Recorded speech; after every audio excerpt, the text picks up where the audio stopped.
Hey gang, Craig here. As you know, you all have these wonderful Zoom recorders, and I want to point out something to you that's really going to help you in the long run. I've had a bunch of students send me assignments that a 30-second recording is taking up 21 megabytes of data. That's a lot. So when you're having problems sending stuff by email, it's probably because the file's too big. With your Zoom recorder, you can record at various sound level qualities. People are recording at sound levels beyond the range of dog hearing, let alone human hearing or most audio interfaces. So, here's what you need to know. First, your Zoom recorder. You will notice on mine I've lost the battery cover, and yes, I am holding it on with duct tape. So, you turn it on with the on button.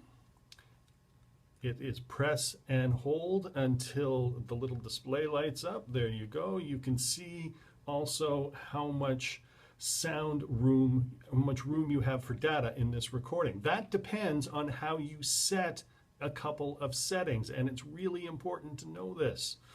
On the back, above the duct tape, you will see record format switch, and it also has fast forward and rewind indicator below it.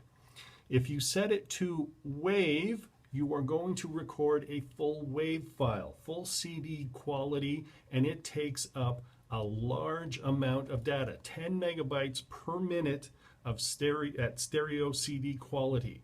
And you will see how my record time has dropped down considerably. What some students have done for some unknown reason, let me just bring this over, as I press the fast forward button, you can see that it changes the audio settings. So we are up to 48K sampling 24-bit, and if I keep going, there's 96K. 96K, that's higher frequencies than what dogs can hear. So we don't need it quite that high. If you have it set for 44.116-bit, that's CD quality. That sounds pretty good. So if you're going to use wave format recording, use 44.116-bit. However, because you're journalists, if we set this switch to MP3, you will notice my recording time has quadrupled on the drive on this. So I have much more recording time. I can save more of my audio recordings. This also has a sound quality setting. You'll see above that it says 128. That's the bit recording rate of MP3 files. Now, MP3 files technically don't sound as good as WAV files.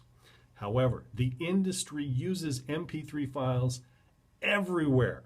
Nobody can tell the difference between an MP3 file and a WAV file when it goes out over any kind of broadcast format. So if you're recording this to record broadcast interviews, MP3s will be just fine.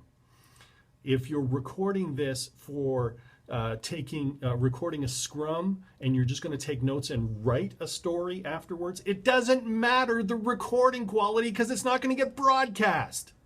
So again, if I use the fast forward button on this, I can go through various settings of sound quality for MP3, 224. 256 sounds really good. If I take it up to 320, which is the highest bit rate of MP3 recordings, it takes me, with a trained ear, 5 or 6 minutes to find the one minute little difference between the MP3 version of a file and the WAV version of a file. It's virtually identical, and it saves you all kinds of recording space on your device. Now, if you go too low, we jump down to 48 as a bit rate, and that sounds awful. So you'd want to bump that up. You can bump that up through various settings until you get 96, 112. You want at least 128 on that. And that, as you can see, I have 31 hours of recording time. Do you think that would record a lot of interviews or a lot of scrums? The answer is yes. If I then go and set my recorder to WAV format, my 31 hours becomes 2 hours.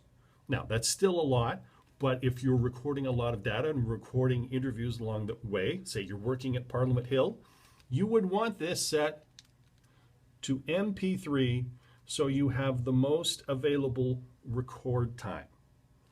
Thank you.